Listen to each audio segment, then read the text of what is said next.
So today I'm going to show you a concept of framework, yeah, and how we can use it to structure our speech and become more fluent, basically, yeah.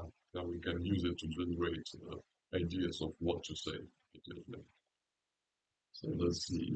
First of all, let's start with why. Yeah. So we often feel stuck when we have to speak, yeah, and we think it is because we have nothing to say. Yeah, like we sit there and we feel really miserable like this with a face somewhat like this. Yeah, I can recognize myself, yeah, a while ago. What actually is the problem?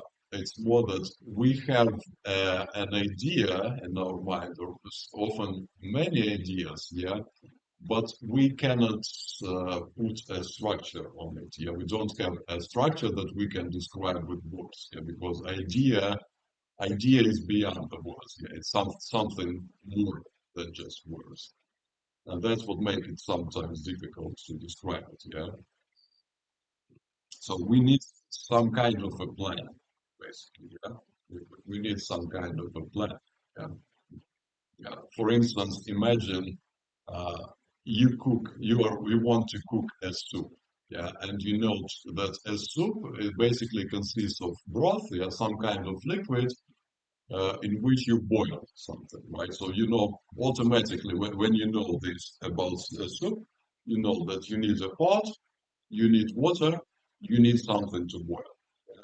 We can say that this is a framework for creating a soup, yeah, for cooking a soup. Yeah, we need a pot, we need water, we need something to boil. Yeah, this gives you the general idea of what do you need for a soup. Yeah. Uh, so first element for each answer, yeah, I call it a direct answer. Yeah, a direct answer. Yeah. What is a direct answer?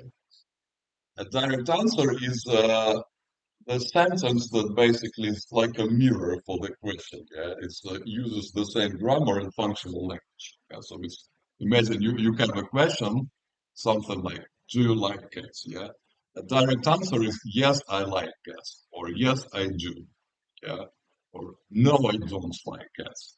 As in this example, yeah, you see that is why I call it direct, yeah, because it directly maps each element of the question maps directly to the answer, basically. Yeah. Do becomes no and don't, or yes, you becomes I, like remains, cats remains. Yeah, this is simple. Yeah, you all know that because if you made it to A2 or above, you already know this stuff. Yeah. This is slightly more creative example. Uh, Absolutely, I adore cats. Yeah. So we paraphrase. Yeah. We use different words, but we retain the same grammar, present simple, yeah, and we retain the same structure. Yeah. Do becomes absolutely, you becomes I again, like becomes adore, the synonym cat remains. Yeah, and basically. So you can now tell me, oh, this is just one sentence. Yeah, this is not a content answer. Yeah, this is not fluent. Yes, yeah, and yes, I agree. But see, often people go worse than just one sentence. Yeah, they use one word, such as yes or no, something like this, and then they feel stuck. Yeah, they automatically say yes or no, and then they feel stuck. They struggle with what to say next, basically. Yeah. So the simplest framework I invented during my teaching career, let's say, yeah, is this, I call it DRE, yeah, or DRAP framework. Yeah, it consists of direct answer. It's easy for you to create a direct answer because you just listen to the question, yeah, and you mirror it. You use the same structure, yeah, even if you don't know. I mean, if you are not very well aware of what to say, you can take the words you just heard as the question, yeah, and you just make it an affirmative or negative sentence, respectively, yeah. Yeah. Then the second part is reasoning. Yeah. Reasoning is basically you ask yourself why.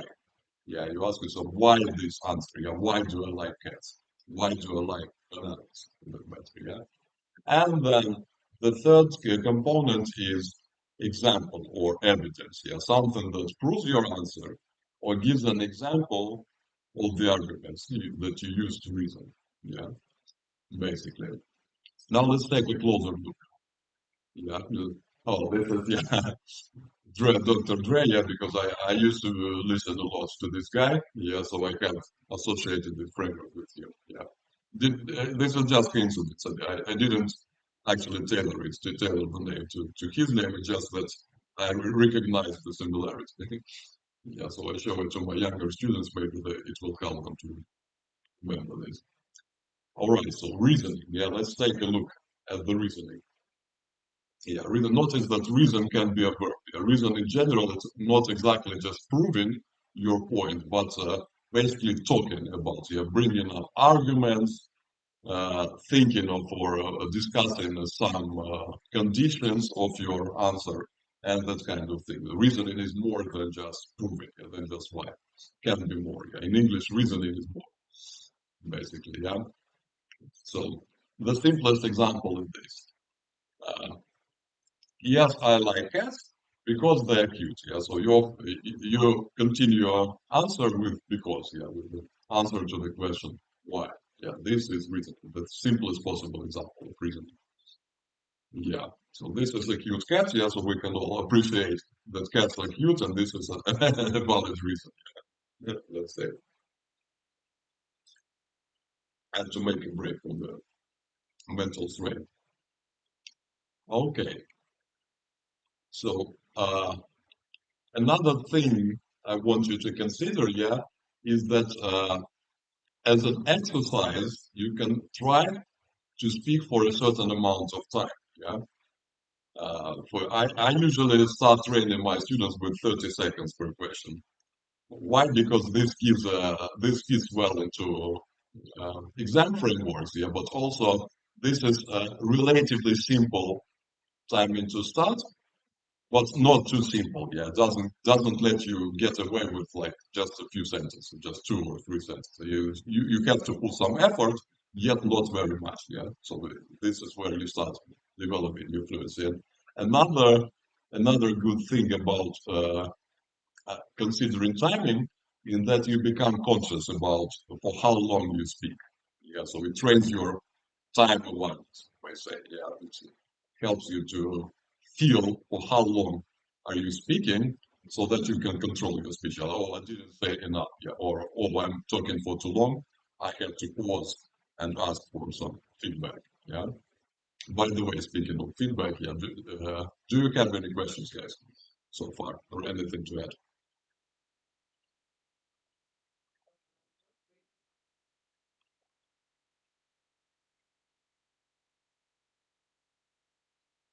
Excuse me?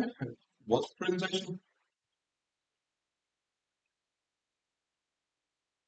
Ah, yeah, thank you. Thank you. Yeah, well, I have some practice. All right, now let's proceed then. Yeah. So to speak for more time, you can consider two options, two approaches to reasoning. Yeah.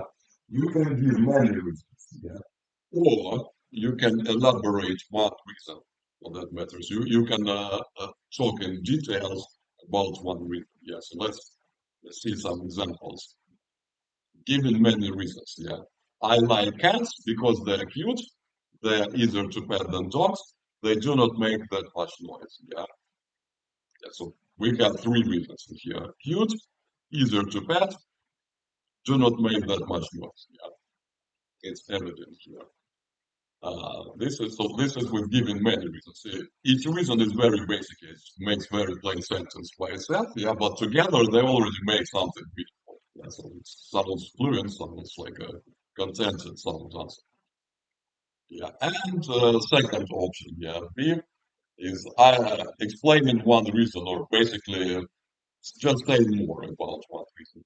I like cats because they're so cute that I cannot imagine me hating them or even being indifferent. Yeah, so this is one reason they're cute. Yeah, but I add more passion, more emotional expression to this. Yeah, this makes it again maybe not as long sentence. Let's say. Well, actually, they're almost on the same length. Yeah, if we consider so just two words shorter with this sentence. So you can see that reasoning can help you. You can come up with many reasons. You can discuss one reason for a while. So this gives you some food for thought, basically. Yeah. and another cute cat here for us to have a break. Reason I put I usually teach offline, so when I'm in a class, I make breaks of presentation and I give them some snacks here because when we basically try to understand something intense with our minds, we tend to strain our necks and our head muscles, and this restrains the blood flow in our brains, unfortunately. Yeah, so our cognition degrades over the time of the presentation. Yeah, so I tend to make breaks, put some music or give them some snacks so that what is important for them to have a sensory experience, basically, not trying to understand, not intellect heavy experience, yeah, but something when you just feel something, yeah, you feel the taste of a snack, yeah, or listen to music, yeah, and this helps you to relieve that relieve that muscle strain from your head and your neck and maintains your cognition. Yeah, so take a tip, guys. This is actually important. Yeah, I for myself discovered that this is a great help. Yeah, unfortunately, online I cannot give you snacks, which is it's a pity because I have plenty here. But that's it. Yeah, I hope we'll invent a technology that will allow us to share snacks over the internet. Okay, next and number three. Yeah, so example slash evidence. Yeah. So after giving you reasons, you make an example. What is important that while we're practicing, and in many other cases, it doesn't have to be a real case because people are often stuck. They say, "Oh, I don't know what to say about this." And I say, "Well, imagine something. Yeah, imagine maybe something hypothetical, something similar. Maybe you heard something, you watched something on TV. It doesn't have to be a personal experience. Doesn't have to be real in general, especially when you're just starting to practice speaking. Yeah, you need to just speak and you need to just generate the words, basically. You don't have to bother too much about how you say it, how real is it, and stuff like that. Yeah, I focus on speaking, and they often tell me, "Oh, we don't know enough words, or we don't do that, or we don't do this." Yeah, and I say, guys, what is important that you start and continue speaking because uh, it's like swimming. Yeah, you can know how to swim, but without practical experience, it's useless. Yeah, it's useless knowledge, dead knowledge, we can say. So you need to speak because if you develop fluency, then you can polish your grammar, your pronunciation, your structure, and stuff like that. Yeah, but if you basically cannot say more than just one, two sentences, yeah, it's everything else doesn't make sense. Yeah, you cannot if you cannot really speak, yeah, then we don't have the material to work with. Yeah, so example, train yourself to generate examples, just like third experiment is called it. Something that hits in your mind, yeah, you just talk about it. So, for instance, example related to this cat question, yeah. When I was a child, my parents had three cats, so I spent a lot of time playing with them, feeding, and just watching them play. Yeah, I also got used to the cats purring nearby when I was falling asleep. Yeah, this is loosely related to my actual life. Yeah, but this is just a passage that I mentioned while having one of the lessons basically. So this is off top of my head, basically. I didn't form it this way specifically. Yeah. So again, with the timing, I remind you that train yourself to speak for, let's say, at least 30 seconds. Yeah, if you take a look back at this example, we have one simple sentence and two complex sentences. Yeah, so it's more like 4 to 5 sentences. Yeah. So again, try to say more than just one, two sentences in reasoning and in example section. You strive for three or more. Yeah, preferably more, three, five, and more sentences when you're training. So this is what the actual answer looks like. Yeah. Do you like cats? And you say something like, "Yes, I totally love cats. I like cats because they are cute. They're also smaller than dogs and do not require walking. Finally, they eat less and make less noise." Yeah, so we have plenty of reasons. One, two, three, four, five. Yeah. Yeah, five real. Two in the second sentence, two in the third sentence, and one in the first sentence. Yeah. Then I got this passage about my childhood experiences with the cats. Yeah, we have actually we had more than three cats. We had like six or seven cats. I don't remember, but it doesn't matter that much. This is just for the speaking practice. Yeah, so this, if I read it in my normal pace, my normal voice, this is precisely 30 seconds answer, guys. So you can take this amount of text as a frame of reference. Yeah, this is a 30 seconds answer to a basic question. This is a very basic yes or no question. Yeah, yes, I do, no, I don't, usually. Yeah, but this is something you can stretch to 30 seconds. Uh, Well, now let's see. Yeah, so now we know what is a framework with a very basic example. Yeah, let's see what it is not. Yeah, it's not something that you absolutely must follow. This is important to know. Yeah, because my students often they're Vietnamese and they have this very restricted culture of education. Yeah, so the teacher says something, yeah, they must follow it. Yeah, they must follow it to a T. Yeah, they do not recognize what is a frame of reference. They think it's a rule. Yeah, they must follow it. Yeah, so very important that, for instance, you can have many reasons and zero examples. Yeah, although it's not probably not very good because it's naturally good to have an example for your reasoning, just logical. Yeah, so you make you give a reason, you make an example. How does it work? Yeah, so it's just a good thing to have. Yeah, but still for practicing speaking, still you can give many reasons and zero examples. Then, for instance, as the discussion is going on, you can remember some examples and go on, but in a different answer. Yeah? For instance, your interviewer said something else, yeah, and then oh, I remember an example, and you continue, or something like this, yeah. Or you can, another option, very common, yeah, you can give an example first. Yeah, you can give an example first because you don't want to formulate the result just yet, yeah. So you can start with the example, and an example will give you an idea of what is the reason, yeah, what is your actual reason. Yeah. For instance, one moment, I can probably give you a good example with, yeah, where is my video? Yeah, one girl, this is more, a bit more, is,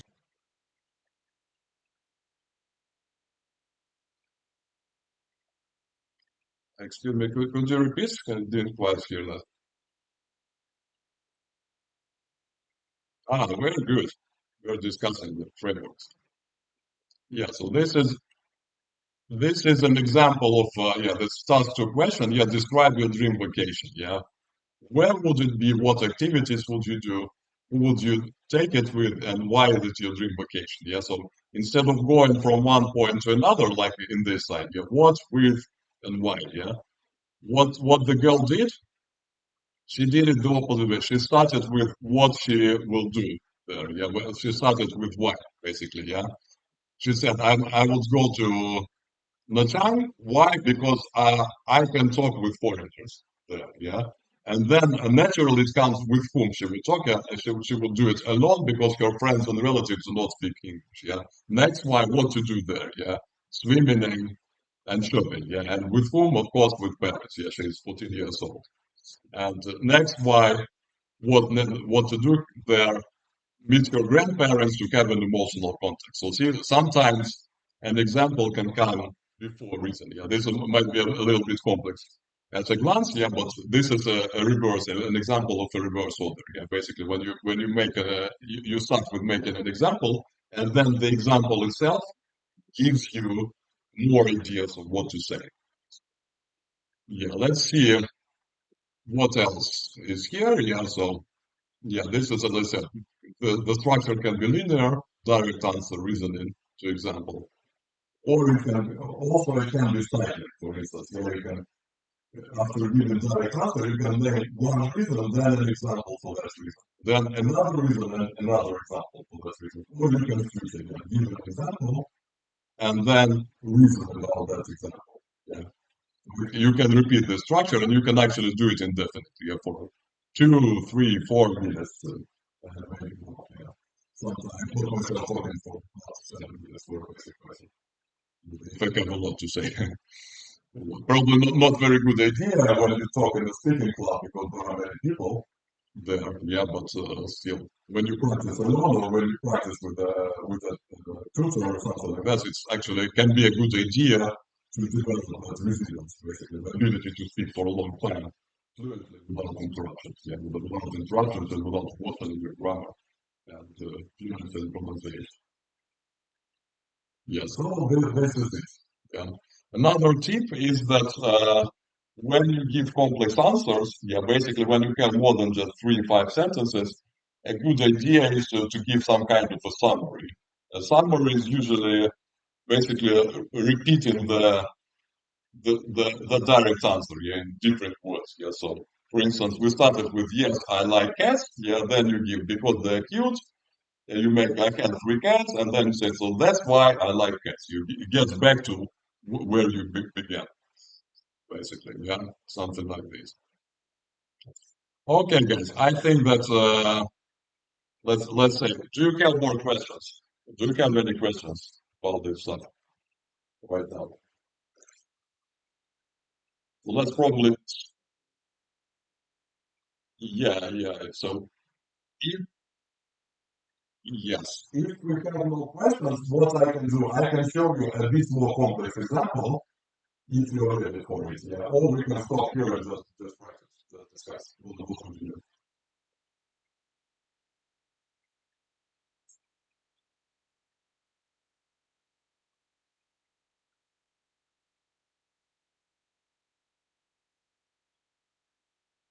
Yeah, yeah, more complex example, basically. An open question, yeah. So we have a more complex example, yeah, because the previous one was very basic.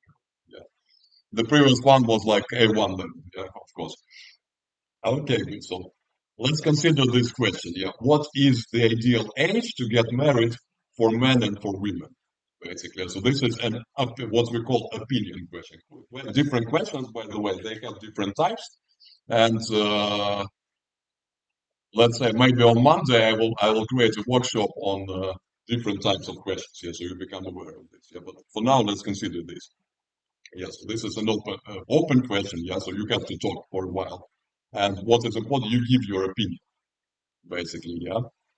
So the problem here is again that there is so much to say about it. Yeah, that usually, for instance, when I start talking about questions like this without conceiving any structure, it usually sounds messy for me because I say a lot, but I lose my point basically. I don't have a clear point, a clear message of all my out of all my speech basically. Yeah. So to consider, we need some time basically. We need some time to imagine the structure. Okay, I'm gonna start with this. So I'm gonna talk about that. Yeah. So there is a solution. Yeah, we call it a time filler. In our lessons. So the basic time filler is something like, oh, that's a difficult question. It's basically, what is a time filler? It's a universal sentence that fits to any possible answer. Yeah, but you remember it and you say it automatically. Yeah, while imagining, you visually imagining what are you going to say. Yeah? I suggest you to imagine a visual, some kind of schema, some kind of matrix, yeah, because this is more efficient than just trying to recall words. You say the words, this filler phrase, this time filler, and while imagining visually what you're going to say next, yeah, and this helps, yeah. These are more examples, yeah, and as we are recording a video, you can then search these examples, and I'm also going to share the document and present it now. Yeah, I'm going to make a PDF out of it, yeah, so you can search all these examples and memorize it. Yeah. You can use AI or search on the internet for more phrases like this. You can create like 100 phrases. I have a base of approximately 60 something phrases like that, yeah. But let us not waste some time on all of that. Okay, so another option is to condition your answer. This is actually for broad questions like this, yeah, because there is no one possible true answer for questions like this. Yeah, in different situations there will be different ideal age for memory. Yeah. So you can after using the time filler, you can start with a condition, which gives you another like 5 to 10 seconds. Yeah, when you're saying the condition to future shape your answer, basically. Yeah. So possible conditions like they can be one single solution for every country and population group. So you condition it like uh, different countries, different populations will have different ages, right? Here, this is the logically. But see, the condition is again, it's stated generic. It's stated, so you can tell you can say this condition for the question about marriage age, or you can say it about like what to do with elder people, or how do we reform education or something like that. There are this particular sentence will fit many possible answers, many possible contexts. Yeah, this is what is wonderful about this. This is very generic, basically. Yeah, very general. And next one again, another condition. Yeah, you have said it depends on many factors, such as the culture and the economy of the country. Yeah, so you further narrow the scope, so to speak, further specify it. So there are some more conditions that we must consider in this in discussing this very difficult question. Yeah. So the new framework, yeah, for us, let's assemble what we just met. So we start with a time killer. Oh, that's a difficult question. Yeah. Then we go with the condition, one or two or more conditions that you can think of. Yeah. Then I actually suggest starting with an example because an example will give you ideas about the reasons, yeah, about what to talk next. Yeah, this is where example. This order is actually better than just reasoning. Although you can use whatever order you want. Yeah. So this is a sample answer. Yeah. So you can see the text of different paths highlighted with different colors. Yeah. Oh, that's a difficult question. That's a time filler. Yeah. It depends on many factors, such as the culture and the economy of the country. There cannot be one single solution for every country and population group. But let's take Vietnam as an example where having 3 children per family is the norm. Yeah, so we introduced the example right away.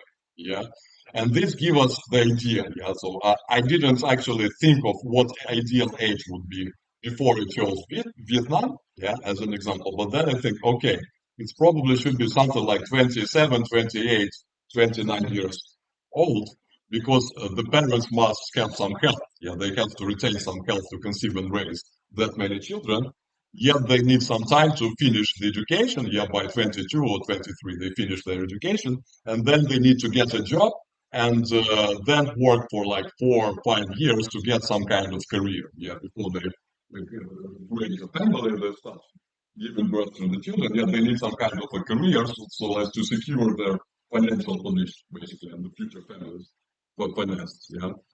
So, and then from here, it's automatically we reason that if they marry earlier, yeah, it will interfere with the graduation and career stuff. Yeah, but delaying the marriage may compromise the health of the children. Yeah, they literally, yeah, it's actually it's very common here. They literally have at least 3 children. Yeah, if you don't have 3 children, then you must have at least 2 businesses. Yeah, if you don't have 3 children and one business, then you are a loser.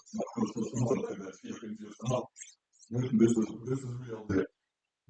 So this is an example, yeah. As I introduced the example, everything else automatically came to this. I do this passage in like seconds, literally, yeah. And then I finished with a summary, see, like another highlighted text. Yeah. This is an example how to find the balance in such a delicate aspect of life. So again, we refrain that this is a difficult question. We sort of repeat our introduction. Yeah. So we repeat that this is a difficult question, and it depends on many factors. That's why it's hard to find the balance. Yeah? So this is an example answer which you can praise on the goal used in the framework. Of course, it will require some practice. It will require some practice. It will not come like in one month. Yeah? But still, it will give you some, basically some space and some shape where to start your creative practice. And that's it. Thank you for your attention. More can pause for us. And I'm going to stop the recording and now.